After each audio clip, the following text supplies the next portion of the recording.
nagpapasalamat sa ating Panginoon, no? Dahil kami po ay ligtas na nakabalik, no? Papunta po doon at sa Guimaras. So, as scheduled nga po, no, noong November 1 hanggang November 4, yung ginawa po doon na singing school. So, first time po yun na magkaroon ng singing school sa Visayas, no? At dinaluhan po yan ng taga Mindanao, taga Luzon, at nakita rin natin yung sitwasyon doon sa Guimaras, no? Isang island lang siya, parang napakaliit, maliit lang siya, mga 5 towns, no? Napalibutan siya ng dagat. At nakita namin doon yung kahalagahan ng pag-aaral ng a cappella, no, ng music in a primitive Baptist way. So, na first time nila ma-experience yung magandang harmony ng awitan. So, naging blessing sa kanila, and the more na-encourage yung mga kapatiran na ipagpatuloy yung mga ganong fellowships. So we expect and more singing school this next year and onwards, and we pray na ipag-pray natin na patuloy i-bless ng Panginoon. And I also realize the importance of continuous learning.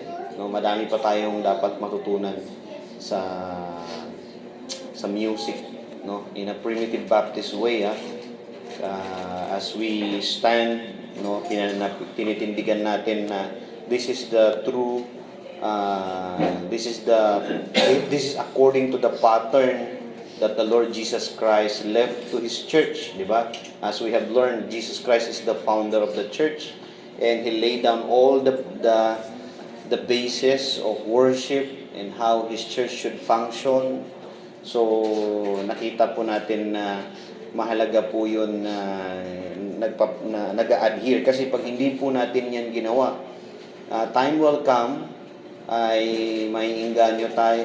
Mga susunod na generation, baka mainganyo na sila mag-musical instrument. Why? Hindi kasi nila na-experience, hindi nila nakita yung beauty ng pag-awit ng non-instrument, no? Which our forefather enjoyed from the past. And one of the preserving practice ng primitive Baptist sa US, even up to today, they kept the singing fellowship. Nakita yung annual music nila. Kaya kung masubaybayan yung ilang mga FB pages nila, na meron sila mga annual singing school.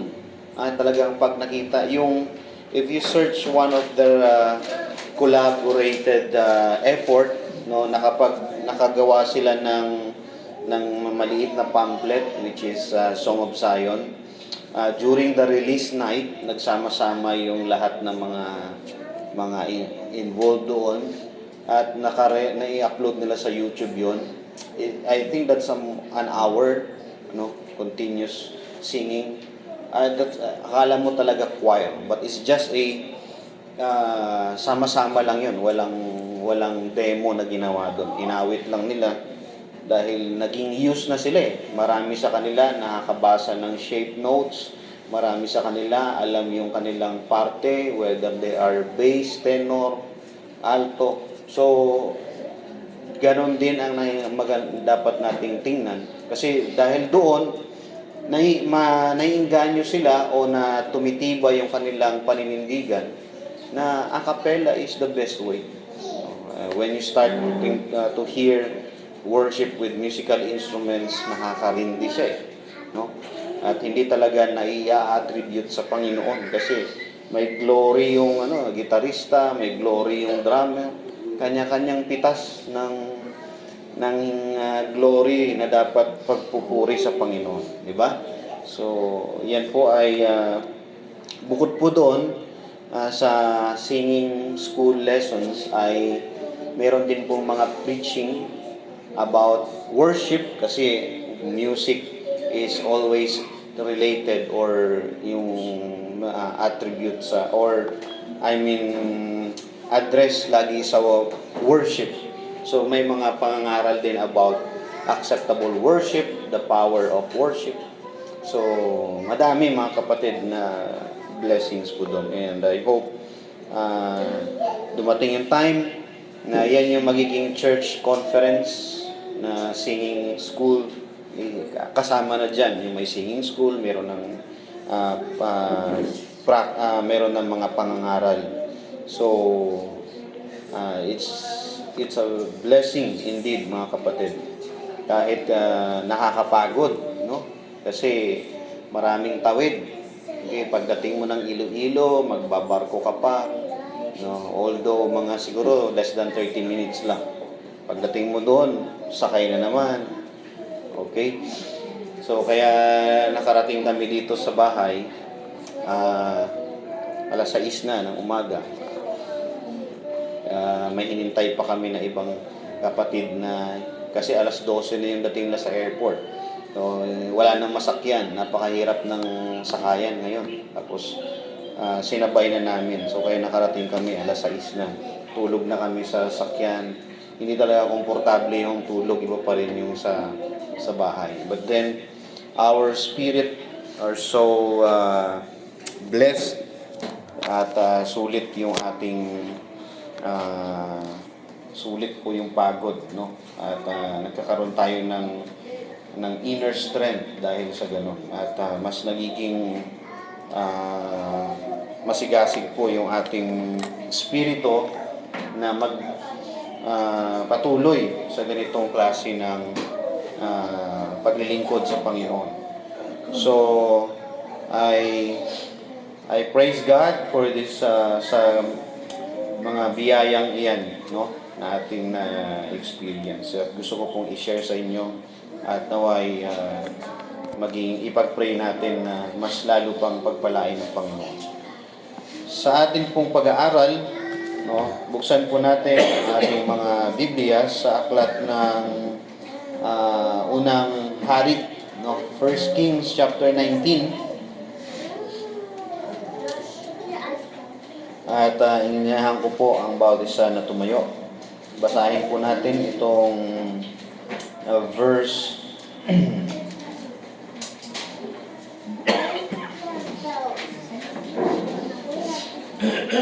I think na lang, verse 14. No, verse 14.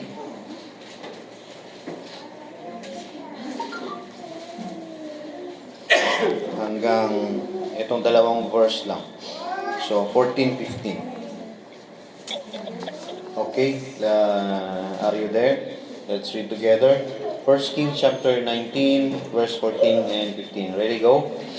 And he said, I have been very jealous for the Lord of hosts, because the children of Israel have forsaken thy covenant, thrown down thine altars, and slain thy prophets with the sword. And I, even I only, am left, and they seek my life to take it away.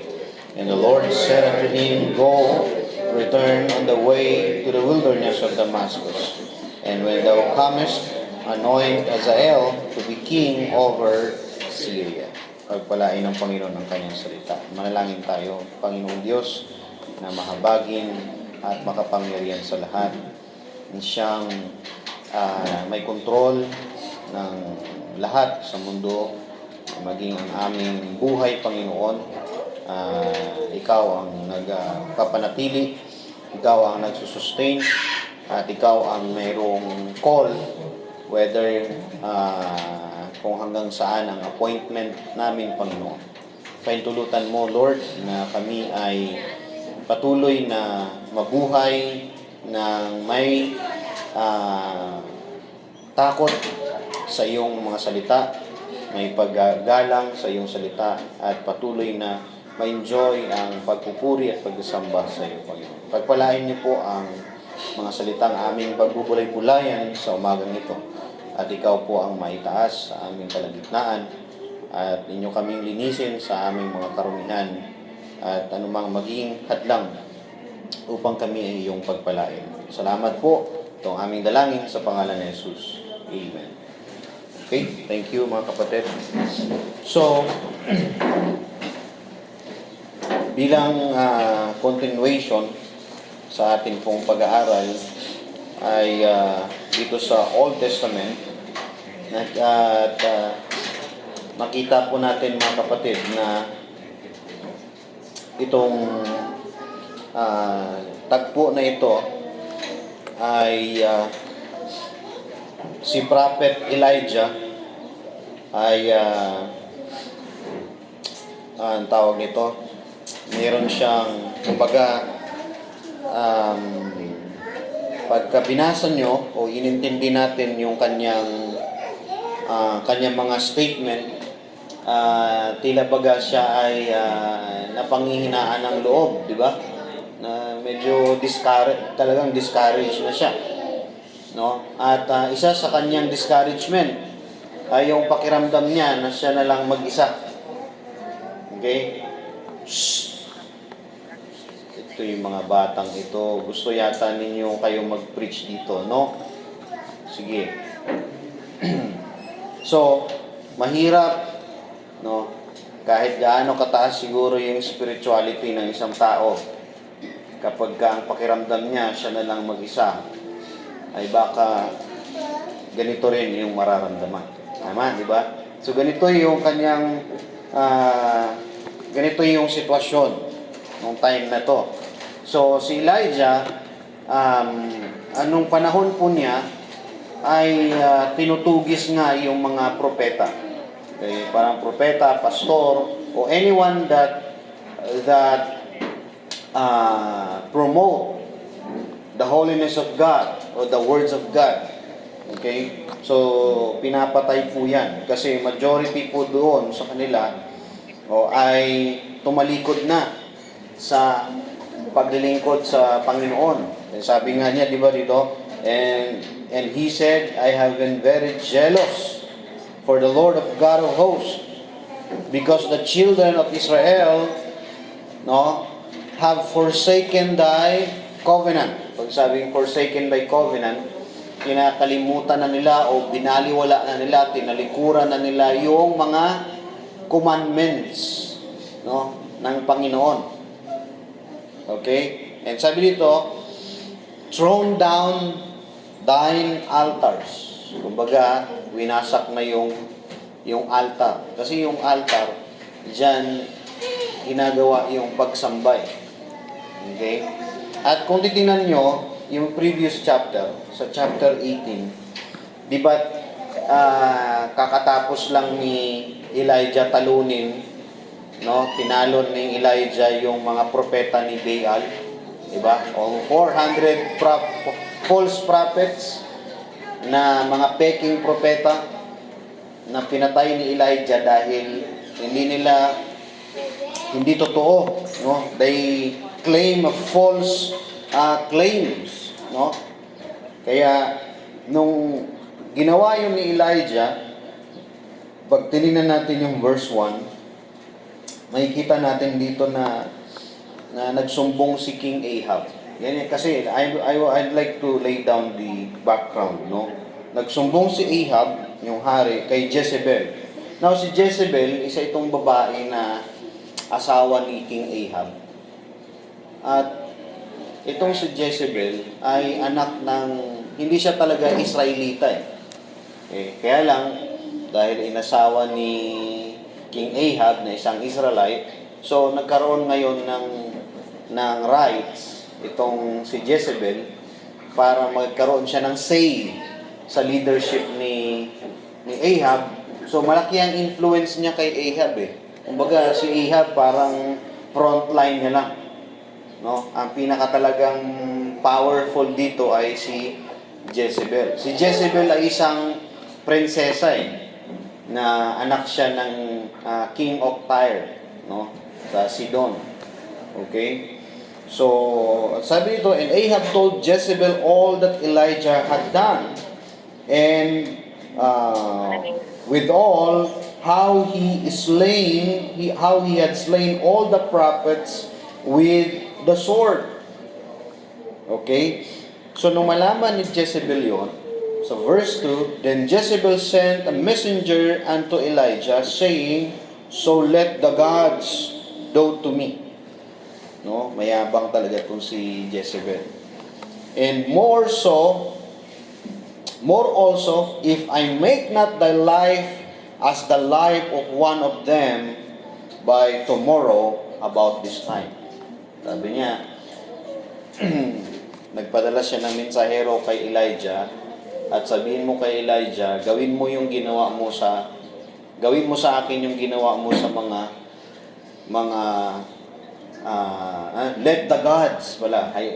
let the gods do to me, no? Yung mga ginawa, yung sabi ito, let the gods do to me, and more also, no? If I make not thy life as the life of one of them by tomorrow about this time. Ibig sabihin ito, kumbaga parang tinitreat niya si Elijah. At ito ay mabigat na words against Elijah. At alam niya na may kapasidad si Jezebel to do it. No? She has a capacity to do it. Kaya, so verse 3, And when he saw that, he arose and went for his life. No? Hindi niya binaliwala yung threat na yan. Talagang tumakas siya and went for his life. And came to Beersheba, which belonged to Judah, and left his servant there. No, alam niyo ba yung Beersheba from Mount Carmel, no, doon sa place, malayo yun. Halos nasa pinakamababang place yung Beersheba. Ang layo ng tinakasan ni Elijah. Okay, and he did it by walk. So nagpakalayo-layo talaga siya. In verse 4, But he himself went a day's journey into the wilderness, and came and sat down under a juniper tree. And he requested for himself that he might die, and said, It is enough now. It is enough. Now, O Lord, take away my life, for I am not better than my fathers. Sabi niya, tama na to, Panginoon. Nakakapagod na. Di ba? Kasi sabi niya, kunin mo na ako. Dahil hindi ako katulad ng mga tatay na mga forefathers namin na talagang matatatag sila. No? Hindi ko na kaya, Panginoon. So, imagine niyo yung pakiramdam ni Elijah during that time. Di ba? He is a prophet. He is a servant of God. He trusts in the Lord. No? At na-prove niya that God is with him. Tama? He proved that God is with him. He experienced the power of God. Naranasan niya yung power of God eh. Katulad dun sa ginawa doon sa Mount Carmel. Di ba? Binasa nila yung handog, lahat. Tapos, again, pinakinggan siya ng Panginoon. Tapos, umulan. Samantalang ang tagal na hindi na umuulan. Di ba? So, na-experience niya lahat ng blessing from the Lord. Kumbaga, dapat si Elijah, kung titingnan natin, ay masasabi natin na dapat may kumpiyansa na siya sa Panginoon. But this time, ay na-test yung kanyang pananampalataya sa Panginoon. At makita talaga natin na tumatalab ang discouragement sa kanya. Tumatalab yung takot. No? For everybody knows what Jezebel capable of. Alam na ng lahat kung gaano ka-influensyado si Jezebel. Okay? So, hindi yung, kumbaga, wala yan. Hindi yan mananalo sa Panginoon. Hindi po. No? Para kay Elijah, ume-epekto yung pagtitreat sa kanya ni Jezebel. Bakit? Ang isa sa nakikita ni Elijah, ang isa sa situation dito ni Elijah ay wala siyang kakampi. Walang nagpapalakas ng loob sa kanya. Okay? So, in verse 5, and as he lay and slept under a juniper tree, behold, an angel touched him and said unto him, Arise and eat. Alam niyo yung juniper tree, para siyang bonsai. Nakita kayo ng mga bonsai, 'di ba? Niliit ng dahon. Okay. So, ito malaki naman siya. Pero ganun ang itsura, yung mga curve na curve. Tapos usually parang snow yung mga dahon. At maganda talaga yung lilim ng juniper tree. So, sa kanyang pagpakalayo-layo, nakakita siya ng juniper tree, doon siya natulog. Okay? Ngayon, kasama ng kanyang pagtulog yung sobrang discouraged. No? Alam mo yung natutulog ka na punong-puno ka ng discouragement. Iba yung natulog ka na pagod ka eh. O kaya gusto mo lang magpahinga. Ito hindi normal na tulog. As if like pasan niya yung buong mundo, tapos disappointed siya sa lahat ng nangyayari sa kanya. Kasi umiepekto sa kanya yung pangtitreat ni Jezebel. Samantalang pinakita ng Panginoon sa kanya na nasa likod mo ko. Kumbaga kay Elijah, that confirmation or the presence of God o yung pinakita ng Panginoon sa kanya is not enough para tumibay o lumakas yung loob niya. No? There is something. No? At dito, bilang tao, makaka-relate tayo. Tingnan natin yung let's unfold further the background of this chapter. In verse 6, no, sa verse 5, ginising siya ng angel. Sabi niya, kumain ka. No, bangon ka at kumain. Sa verse 6, and he looked, and behold, there was a cake baken on the coals, and a cruse of water at his head. And he did eat and drink, and laid him down again. Yan. Nung ginising siya, hindi pa siya nakontento na ginising siya ng anghel, binigyan siya ng pagkain. There's nobody with him eh. Wala namang pinadalang uwak ang Panginoon. Walang inutusang tao na magdala ng pagkain. Basta ginising siya, nandyan na yung pagkain at tubig. Pero, siyempre, kumain siya. Pero ang ginawa niya, he laid him down again. No? Bumalik ulit siya sa pagtulog. Okay? Nakita niyo yung epekto ng disappointed sa buhay. Di ba? Sobrang discouraged. No? Verse 7, and the angel of the Lord came again the second time, pangalawang beses, and touched him, and said, Arise and eat, because the journey is too great for thee.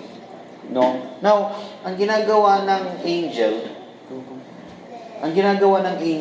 ginigising siya, pinapakain siya. Bakit? Kasi they're telling Elijah that the journey is too great. Okay? Marami ka pang gagawin, matindi pa yung pagdadaanan mo. Okay? Pero itong si Elijah, wala na siyang desire to go. Okay? Wala na siyang planong sumunod pa. He has no plan anymore. He just want to lay down and eat if there's food. And if there's none, he calls to die. He calls God to let him die. O let him, mamatay na siya. Yun lang yung niya. Yun lang yung hinihintay niya. Hindi naman siya magpakamatay. Diba? Hindi niya naman tinali yung sarili niya. Hindi naman siya ganon. Okay? But it's almost there. Diba? Almost there. Pero hindi siya nagpakamatay. Siguro may grasp pa siya na masama magpakamatay.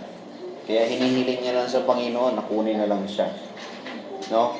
Pero sa angel at sa Panginoon, you have still a great work to do. Pero sa iyo, sa kay Elijah, wala na. Pero sa Panginoon, meron pa. No? Tingnan natin ng mga punto dito. Verse 8, and he arose and did it, and drink, and went in the strength for that meat 40 days and 40 nights unto Horeb, the mount of God. Kita mo sa loob ng 40 days, ganon ang ginagawa ni Elijah. Pinapakain siya, tapos tutulog siya. Di ba? So, and he arose and did it and drink and went in the strength, for that meat 40 days and 40 nights unto Horeb, the mount of God. So, verse 9, and he came thither unto a cave and lodged there. And behold, the word of the Lord came to him and said unto him, what doest thou here, Elijah? Nasabihan siya ng Panginoon, anong ginagawa mo dito, Elijah? And he said, I have been very jealous for the Lord God of hosts, for the children of Israel have forsaken thy covenant, thrown down thine altars with a sword, and I, even I only, am left, and they seek my life to take it away. And he said, go forth and stand upon the mount before the Lord. And behold, the Lord passed by, and a great strong wind rent the mountains, and brake in pieces the rocks before the Lord. But the Lord was not in the wind. And after the wind, an earthquake, but the Lord was not in the earthquake. And after the earthquake, fire, but the Lord was not in the fire. And after the fire, a still small voice. Okay? And it was so, when Elijah heard it, that he wrapped his face in his mantle, and went out, and stood in the entering of the cave. And behold, there came a small voice unto him, and said, what doest thou here, Elijah? And he said, I have been very jealous for the Lord God of hosts, because the children of Israel have forsaken thy covenant, thrown down thine altars, and slain thy prophets with the sword. And I, even I only, am left, and they seek my life to take it away. And the Lord said, verse 15, and the Lord said unto him, go thy way to the wilderness of Damascus, and when thou camest, anoint Hazael to be king over Syria. And Jehu the son of Nimshi shalt thou anoint to be king of Israel. And Elisha the son of Shaphat of Abel Mihula shalt thou anoint to be prophet in thy room. And it shall come to pass that him that escapeth the sword of Hazael shall Jehu slay, and him that escaped from the sword of Jehu shall Elisha slay. Yet I have left, sabi dito sa verse 18, no? Yet I have left me 7,000 in Israel, all the knees which have not bowed unto Baal, and every mouth which had not kissed him. Now, mga kapatid, dito, makikita natin na isa sa kinakadismayahan ni Elijah. Isa sa kanyang reason kung bakit siya ay parang napapanghinaan ng loob ay dahil yung pakiramdam niya na siya lang mag-isa. No? The feeling of being alone. And yung kanyang pagiging sluggard, no? Parang tinamad siya eh. Yung discouragement niya, ang justification niya, ginawa niya ng justification in favor to God. No, parang sinasabi niya, kaya ako ganito, Panginoon, no, ay dahil nagsiselos ako para sa iyo. Yun, alam niyo ang prophet kasi, they were called by God to minister the people. And God gave them the heart for the people. Binibigyan sila ng puso sa mga tao. Yung concern and love. Because they are the messengers of God, and God want these people to feel, or for them to feel how that God thoughts of them. No, na ang Panginoon ay iniisip sila o mahal sila. That's the purpose of a prophet. Yan ang layunin kung bakit may propeta. Okay? At kapag may propeta, it means mahal ng Panginoon yung mga tao na to. But this time, yung propeta ng Panginoon, wala ng amor sa mga tao. And this feeling does not came from God. Hindi yun yung gusto ng Panginoon na i-impress kay Elijah. But Elijah siya mismo ang nagbablock. Binablock niya, nire-reject niya yung ganong concern sa tao. And he reject this feeling in favor to God. And ang effect nito yung kanyang pagsunod. Yung kanyang performance. Minsan may mga ganito tayong pakiramdam eh. Yung kumbaga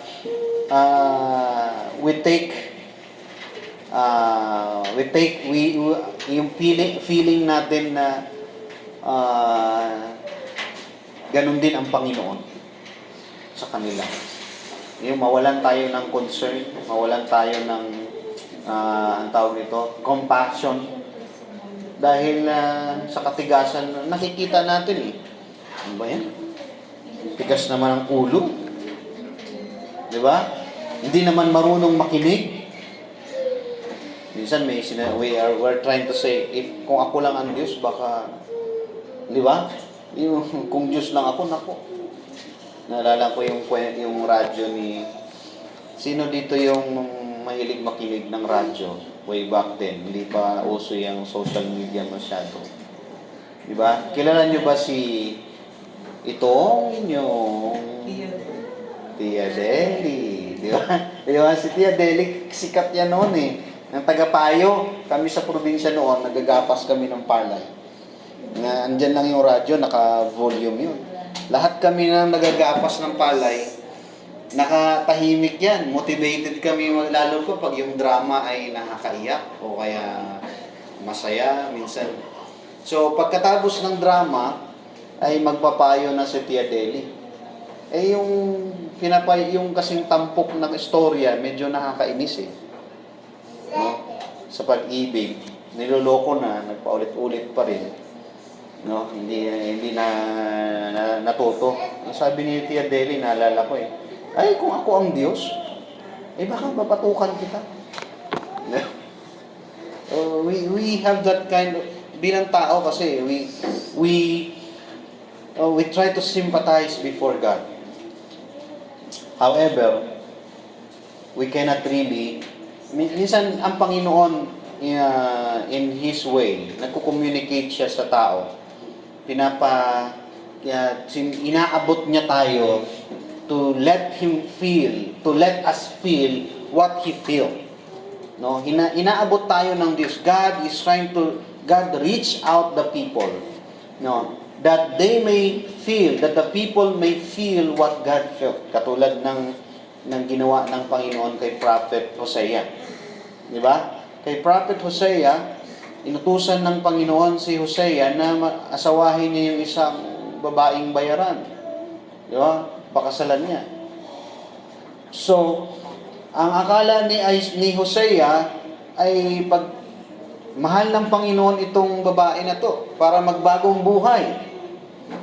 Pero at the end, ang message pala ng Panginoon kay Hosea ay ramdaman niya ano ang pakiramdam ng Diyos. Yung salitang jealous. Gusto ng Panginoon ma-grasp ng gusto ni Hosea ano ang pakiramdam ng pagsiselos. That's why, kahit nung mapangasawa na ni Hosea yung babaeng wordom, hindi pa rin nagbago. Nagpatuloy pa rin sa pagiging bayaran. So, ganun, sabi ng Panginoon, Hosea, naiintindihan mo na ba kung ano ang nararamdaman ko toward Israel? How they war against me. Diba? That's not until then na na-experience ni Hosea, hindi niya naipangaral ng maayos yung pagiging pagkakapanibugho ng Panginoon. That's why after that experience, nasabi niya, no, naging mas matapang si Hosea mangaral. Mas may puso ang kanyang pangangaral. Why? Kasi ramdam niya kung ano ang pakiramdam ng Panginoon. Diba? Kaya sabi niya, hindi talaga kayo tutugunin ng Panginoon o hindi talaga aalis ang galit ng Panginoon. Eh hanggang ngayon, yung mga Diyos-Diyosan nandyan sa likod, tinatago ninyo. Okay? Para tayo, God allow us to be parents. No? Hindi pwede naman tayong dumami na walang nanay, tatay feel or nurturing, di ba? Parang hayop o isda. Yung iba, they just multiply without how we are. Do the parenting. Lahat ng yan, these are the language and ways of God for us to feel what God feels in His parenting to us. So, mga kapatid, dito kay Elijah, he presumptuously, I would say presumptuous, kumbaga, pinapangunahan niya ang Panginoon, na hindi naman yun ang ini-impart ng Panginoon sa kanya. I am very jealous to you, Lord. Kaya ang sabi niya, wala na akong pakialam dyan. Aside pa sa mag-isa na lang ako, Lord, kawawa ka naman, Panginoon. Ako na lang mag-isa ang sumasamba sa iyo. Diba? On the other hand, he is a believer of God. He trusts the Lord. But the negative side, o yung pangit, is yung he is boastful of himself. Hindi niya alam yun. He is not aware that he is boasting, that he is the only one left. No? He is the only one left. Minsan, we try to be humble in our own way, but in reality, in a real sense, we are boasting. No, we cannot really fool God. We cannot really outsmart God. Diba? Hindi natin talaga pwedeng bulahin ang Panginoon. Dito, Elijah is like fooling God. O kumbaga parang bulero, binubula niya ang Panginoon. Nakakapagod mag-isa eh. Totoo naman, di ba? It's really discouraging to be alone. No? Just imagine your life being alone. Maybe some of us relate. They are alone. You feel that you're alone, but in reality, you are not alone. You cannot live alone. Maybe you don't see people around you that you consider as your companion, the way yung way ng pag-iisip mo, yung way na pagtingin mo na, I consider this my companion. Dapat may asawa ako, may anak ako, ito yung companion ko, may kapatid ako. That's how ganyan yung perspective mo of your companion. Di ba? But God has a different perspective to you on how He support you, on how He gave you companion. Di ba? Dito kasi, si Elijah, yung perspective niya ng companion is kasama niyang propeta at kasama niyang mga followers. Sabi niya, ako na lang mag-isa eh. Yan yung kanyang battle cry sa Panginoon, ako na lang mag-isa. Plus, naaawa ako sa iyo, Panginoon. Di ba? I am very jealous of you. It is a feel like I'm pity you, Lord. No? Kasi, hindi nakikita ni, it seems like Elijah is parang kumbaga sabihin natin, na-outsmart niya ang Panginoon. But now, he cannot do that. He can't do that. And no one can outsmart God. So, hindi natin kakaawaan ng Panginoon. Right? Kasi hindi siya nakakaawa. Actually, tayo ang nakakaawa eh. No? And the Lord said unto him, di ba? Sabi dito sa verse, because Elijah doesn't know, no? Sabi na yung Panginoon dito sa verse 18, Yet I have left me 7,000 in Israel, all the knees which have not bowed down unto Baal, and every mouth which hath not kissed him. Ang galing.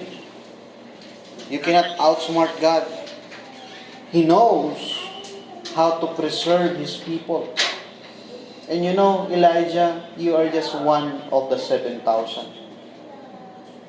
Aside of this 7,000 whom I left me or preserved for me, separated for me.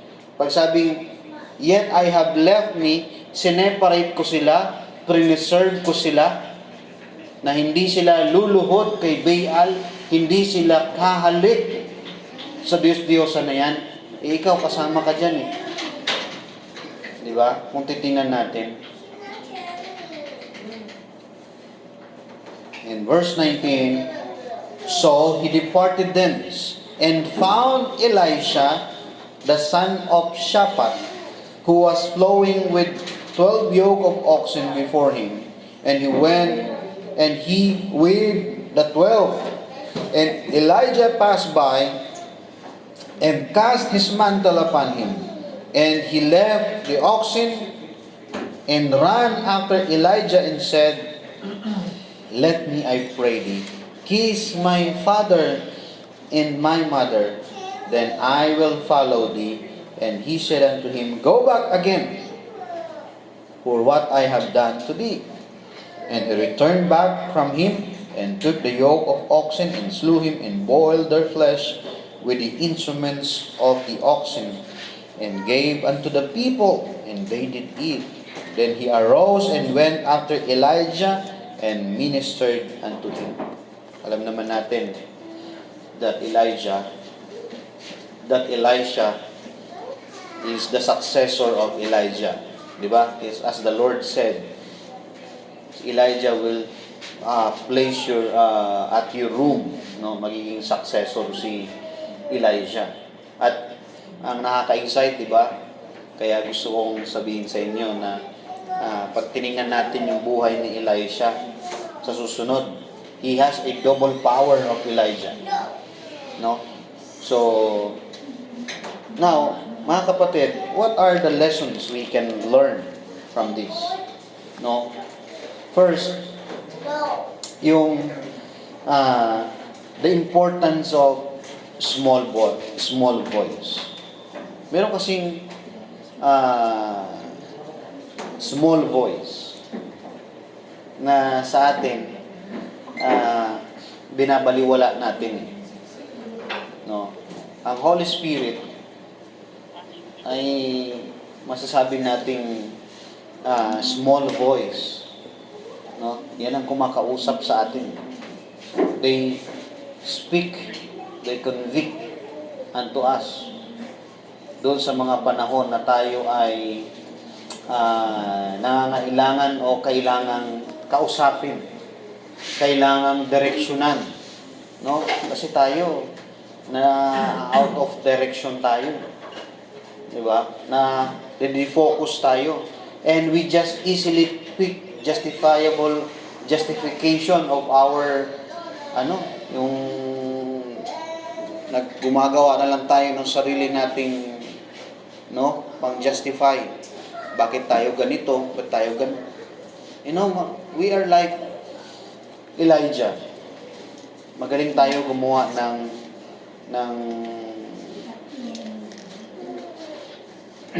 magaling tayo gumawa ng reason. No? Naalala ko tuloy si Joseph. Lahat na lang may dahilan. No? Kaya sabi niya, I like reasons. Kaya kahapon sabi ko, si Pastor Manny yung tanungin mo, bakit tanungin mo palagi si Pastor Manny sa mga reasons. Because Pastor Manny also knows a lot of reasons. So yun, inulan niya ng tanong si Pastor Manny. No? So, at pagka one of our nature bilang mga tao, yung magaling tayo gumawa ng dahilan. No? Justification sa ginagawa natin. Hindi ako nakasimba eh. May dahilan yan. Di ba? So, kaya nung pandemic, nung panahon ng pandemic, dahil may mga online, talagang marami hindi magsisimba. Kahit yung iba, pwede naman. Diba? Ang tagal bago nakabalik. Okay? So, we, on ourselves, no? It seems like it's valid. No? Pero, kung titinan talaga natin, kung ipapakita ng Panginoon sa atin, no, hindi po tayo makakapagbigay ng valid reason sa Panginoon. No? Because God knows, no, every sides, no, na hindi katulad natin. Nakikita lang natin, ito lang itong side lang na to, yung kaya lang, yung abot. Aside yung ating kaisipan limitado, yung ating paningin din limited. Elijah doesn't know or didn't know that the Lord able to preserve 70,000 people. Ganun din tayo. So, what's the lesson?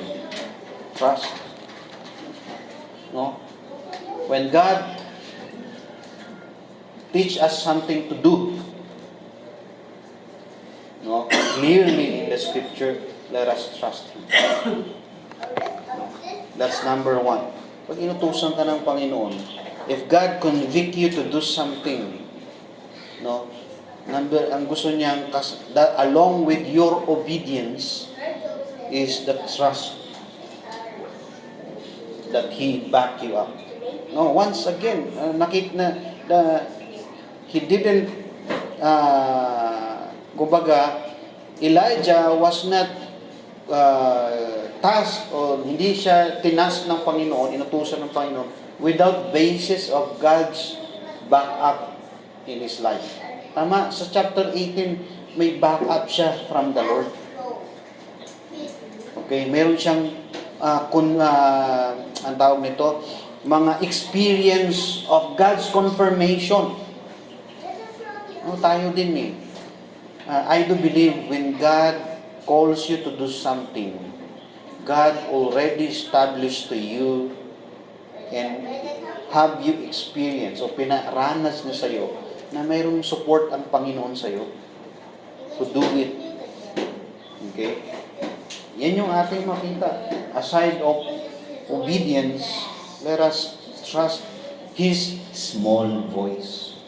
Even just small voice. You don't need so much, you don't need a lot of loud confirmation or, alam mo yun, crowd of confirmation from the people. Hindi mo kailangan na,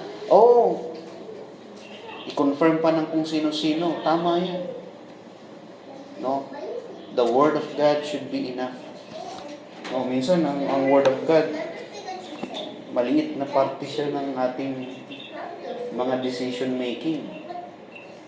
Napaka natin pagdating sa salita ng Diyos. If we're doing something, hindi natin masyadong sinisik yung confirmation from the Word of God. Diba? Mas malakas ang loob natin kapag maraming nag-cheer up sa atin. No? But what if God will not bring us o hindi i-restrain o ilayo ng Panginoon yung mag-cheer up sa'yo? Hindi ka na ba gaganahan sumunod sa Panginoon? Diba? So, the small voice of God, no? Merong mga small voice ang Panginoon, no? To your difficulties, to your persecution, or to your suffering, to your persecution, to your discouragement, and to your laziness. Even to your laziness or these issues in life, there's a small voice from God that speak to you, rise up. Rise up and eat, for there's a great work to do. Tama? Hindi yung parang, wala ka ng buhat. Yung parang hindi na ako makakilos. Walang pera, hindi na ako makakilos. Hindi po. Yan ang kapag hindi sa lahat ng aspeto, yan ang paraan ng ating pagsunod sa Panginoon. Okay? Kapag walang pera, ay di sa iba. Diba? Meron tayong mga difficulties, suffering, persecution, discouragement. You know, isa sa pinaka-mahirap na kinakalaban natin yung discouragement. Kasi tayo yun eh. Inner struggle yun. Okay? At madalas, wino-work out yung discouragement sa atin through outside, through difficulties, suffering, then financial. Totoo naman, pagka dumadaan ka sa kagipitan, dismaya ka na eh. Parang ayaw mo na magpatuloy na magsimba, patuloy na kahit magbasa, mag-prayer, o ipanalangin yung iba. No? It takes courage and determination to pursue your calling from God, despite of being tested or tested by these difficulties. Just remember, just listen to the small voice of God in you. Because hindi mo kailangan ng loud na mga kukulog pa dyan. Diba? Parang katulad ng kay Pablo, may kumulong. Siya lang nakarinig. Again, no?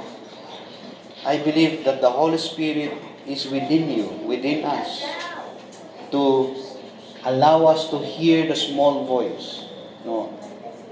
Kasi ang purpose niyan, the small voice of God, is to empower us, power to provide food in times of famine. Di ba? Kay Elijah, yung nagbibigay sa kanya ng nagsusustain sa kanya ay ang Diyos sa panahon ng kanyang kahirapan, sa panahon ng kagipitan. But God speak to him in a small voice. No? Kaya wag nating itsapuera yung mga small voice sa ating buhay. No? I mean, the Holy Spirit. Kasi yan ang setup natin ngayon. Yan ang paraan ng Panginoon ngayon na pagkausap sa atin. The Word of God. No? Kaya mahalaga na tayo ay nagde-devotion. Kasi pag nagde-devotion ka, God used these words to talk to you, to encourage you, and to give you enlightenment sa mga gagawin mo. Ano yung direction mo sa buhay? No? That small voice, no, is the small voice of God is the power to preserve people from worldly corruption. No? Yan din yung nag-preserve sa atin sa pagkakurap. Diba? Kay Elijah, no, he was preserved by God, no, to be corrupted from idolatry. Diba? Even to those who are to the 70,000 people. Yeah? Ano? 70,000? 700 na 7,000 pala. 7,000 people. No? I believe that God is talking to them. No? Small voice. Hindi mo narinig ng lahat eh. Para lang sa kanila. Okay? So, and not only that, but power to continue the work of God, the work of the ministry. Diba sa verse 18? No, that small voice gave empowered Elijah to continue to work in the ministry. No? Hindi po binago ng Panginoon yung situation. Remember, the Lord did not change the situation. They were still under persecution.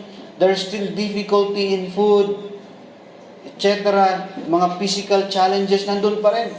What the Lord changed through that small voice is the heart of Elijah. Tama? Ang binago ng Panginoon yung kanyang puso at yung kanyang reasoning. No, the Lord changed his reasoning. Binago ng Panginoon yung kanyang idea that, Lord, I'm very jealous. No! You should not be jealous. I reserved 7,000 people, men, that did not bow their knees to Baal and did not kiss their mouth to Baal. Diba? Wag mo, do not buy that idea. Do not even subscribe to that personal idea. Minsan, ganun tayo. May mga personal tayo eh. Personal ideas tayo, then we apply, and then the consequence is, we are slow, we are demotivated. No? The one that demotivates us is ourselves. Diba? At the end of the day, who will decide to be motivated or not? Tayo din naman eh. Because we subscribe to what either the external force, o yung halimbawa, financial, apektuhan tayo. Yun yung mga external force para bigyan tayo ng idea na nakakadismaya na. Okay? And we are led to complain. We are led to be unthankful. We are led to be discouraged. Hindi ba pwedeng, if we have those difficulties, we have those challenges, we can still trust the Lord? No? Pagka hindered ka financially, yung sabihin, hindi niya papagawa yun. And then, we can still continue do what's the things we need to do. Diba? That small voice empower His people to continue the work of the ministry. Even sa church. Yan po yung ginagawa rin ng Panginoon sa atin. In-empower niya tayo through His words. I would say this is a small voices of God that speak to Him. Oh, hindi natin kailangan yung katulad nung kay Elijah, marinig natin yung audible voice of God. Hindi. These are the words of God right now. This is silent to others.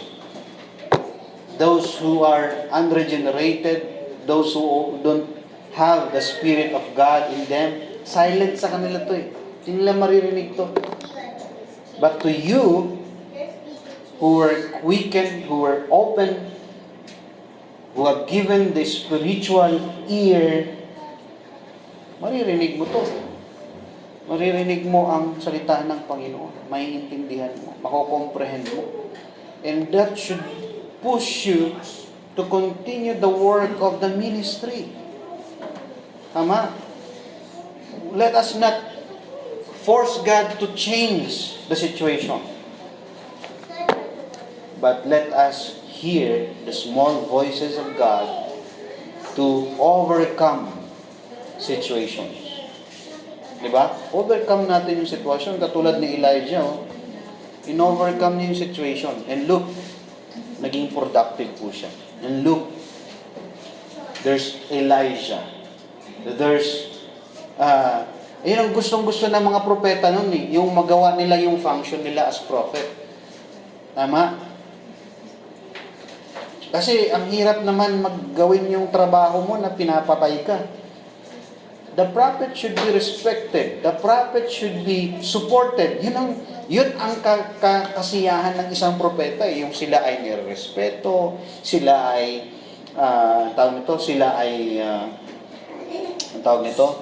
sila ay sinusuportahan. Kasiyahan nila yun. When the people support prophet and the people, practice their duties, like yung sila mag-anoint, yan ang kagalakan nila. Pero, ang situation po ni Elijah, hindi. Pinapatay po ang propeta. At walang suporta, pinagtatawanan pa. It's a very discouraging situation, di ba? But the Lord teach a lesson to Elijah that he can still do the ministry, he can still function even without changing the situation that he is underhand, he is unsupported by the people, because God is telling a lesson that I am the one who called you and I am the one to let you do the work. The people may not support you, the people may try to kill you, but I am the one to let you do the work. Ganon din sa atin eh. It's not just about a prophet. It is applicable also to us being believer of God. You have situations in life that seems like you think, I cannot do my service to you, Lord. And sometimes we think, Lord, please change the situation that I may serve you. We think that way. But you know, to God, He can continue still use you even the situation does not change. What the Lord may do to you is He will empower you, to overcome the world and do still worship God whatever the situation is. Kaya po may church history, at ang mensahe po ng church history ay hindi po puro harvest time. Meron pong dark ages. Meron pong persecution. Alam nyo ba na blessed tayo because we are now at the harvest time. Nasa harvest situation tayo. Kaya nga, dumating yung time, pray therefore the Lord of the harvest that He may send laborers into His harvest. Kasi nasa harvesting time eh. But if you live during the dark ages time, kung ikaw nabuhay ka nung dark ages time, hindi po ganito ang situation. But there is a mark, the history, confirms the promise of God that the gates of hell shall not prevail against the church.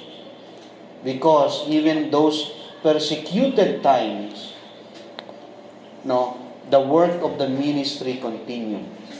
And the promise of God fulfilled and keep on fulfilling sa kanyang church. Pinangako niya yan eh. And thou art Peter, and upon this rock I will build my church. What is promised? And the gates of hell shall not prevail against it. Ano pang sabi niya? Go ye therefore, sinabi niya sa church, teach all nations, baptizing them in the name of the Father, and of the Son, and of the Holy Ghost, teaching them to observe all things whatsoever I have commanded you. And lo, I am with you always. Alam mo, kasama pa yung Chinese. Kaya pala nandito si JC Lo. And lo, I am with you. Napakapalad naman.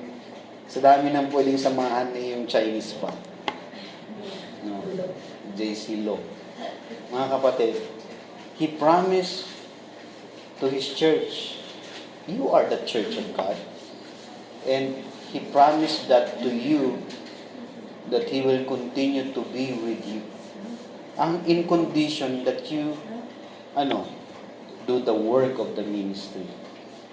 Let us not ask to change the situations, but let us ask the grace to overcome situations. Because if we can still do the work of God despite of the situations, kaya namang ayusin ng Panginoon ng mga sitwasyon palagi. Pero yung puso natin, something that we can also work it out. Diba? Work out your own salvation. Mayroon tayong pagtatrabahuan dyan. Hindi naman yan eternal salvation. So, brethren, let's reflect how the service should go on. The ministry should go on in the life of Elijah. No? Very discouraging. Talaga namang kung kahit wala namang magaling dito, we cannot say na, kung sa time ako ni Elijah, hindi ganyan na. We cannot say that. Diba? We made baka mas worse pa nga tayo siguro. No? But what the lessons was brought unto us na we should have a great confidence to God. No? It is established that God called us. God brought us all in His church. Ang purpose lang naman ito, ang purpose talaga nito, ba't tayo dinala sa church, is to worship Him. Right? To worship Him. Kaya, let us not be hindered singing to God. Let us not be hindered to come to church. Kasi doon tayo magsuservisyo sa Panginoon eh. And let us not be hindered to preach the gospel to those who are in need of it. So may the Lord bless. Let's all stand and pray. Father God, thank you for this moment. Thank you for your words. Thank you for the comfort. Thank you for the enlightenment. And thank you for the encouragement. In the very discouraging situation, Lord, disappointments in life, yung mga expectations namin na kami ang nagsiset, and we expect so much, and we try, Lord, to put you in a box, to put you in our own perspective. We thank you that you led us into the understanding that we should not expect on our own, but let us expect what you want us to expect from your words, O God, not from our own ways and perspective. Kaya Panginoon, nagpupurit at pasalamat kami sa iyo sa mga halimbawang iniwan mo sa mga basihan ng aming paglilingkod. Purihin ka, aming Ama. Ito po ang aming panalangin sa pangalan ni Jesus. Amen. Let us remain standing and let us open our hymns in 144. Blessed Service of Love. Blessed are the saints. Ready now? Sing. Blessed are the saints who render faithful services of love to the Lord's dear little children as they seek those things above. Cast your bread upon the waters, never asking if it pays.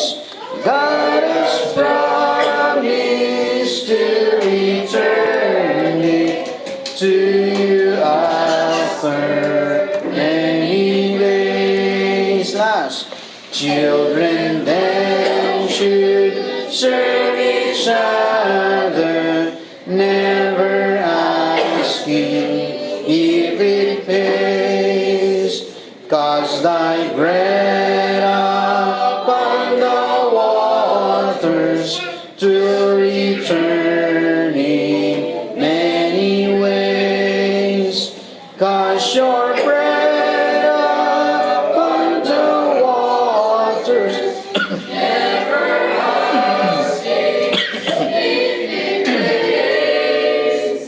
God has promised eternity to you after many days. Amen. Remain standing. I call Elder Hero to lead us in offering prayer.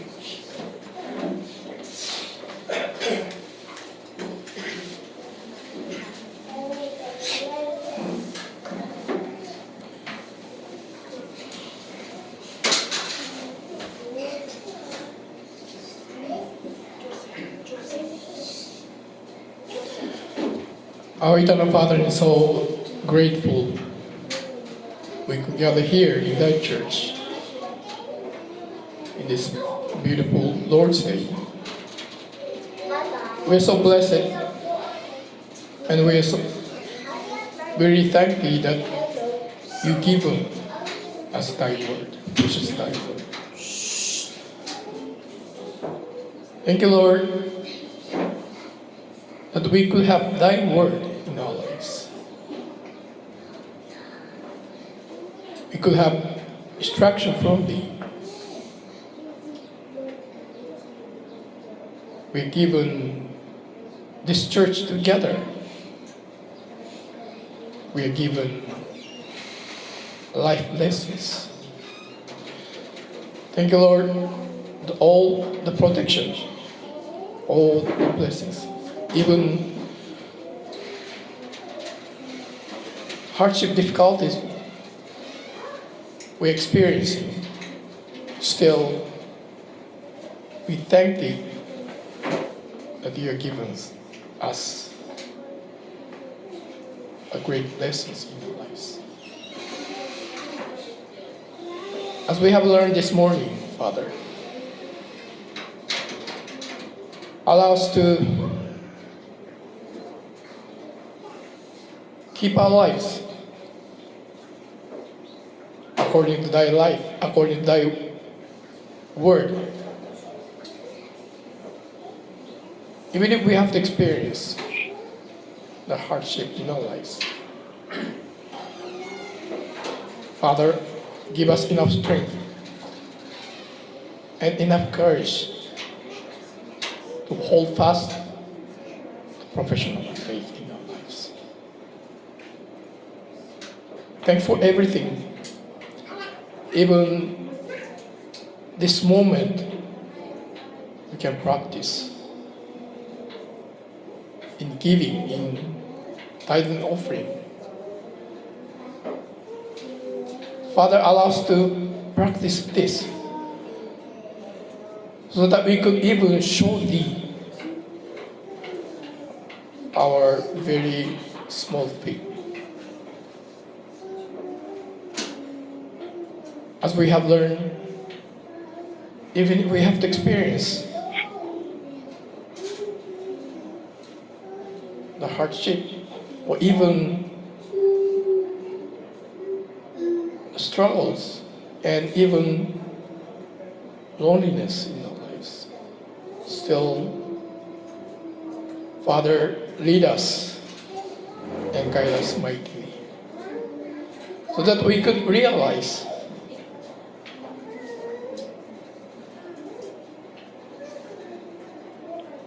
how grateful, how you are guiding us, leading us. Father, in this coming week, please let us lead on the way you are willing us to lead. Even if our situation, our surroundings, our circumstances don't change, allow us not to stop in walking, following thy word. Time to time, Father,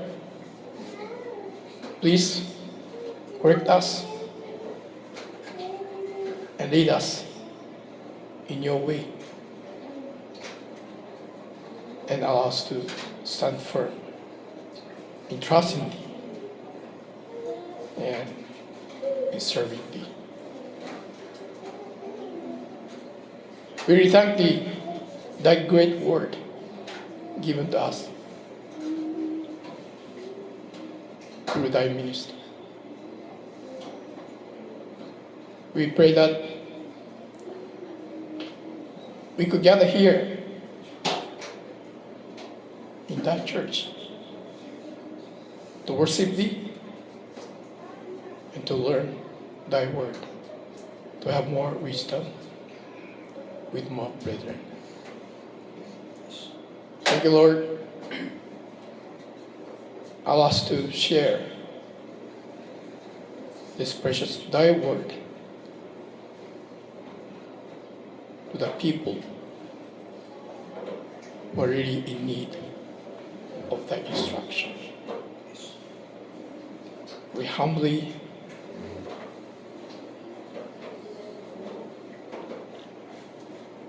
pray, crying unto thee, pray unto thee, thy mercy and thy compassion on us. In Jesus' name we pray. Amen. Praise God from whom all blessings flow. Praise Him, all creatures here below. Praise Him above, ye heavenly hosts. Praise Father, Son, and Holy Ghost.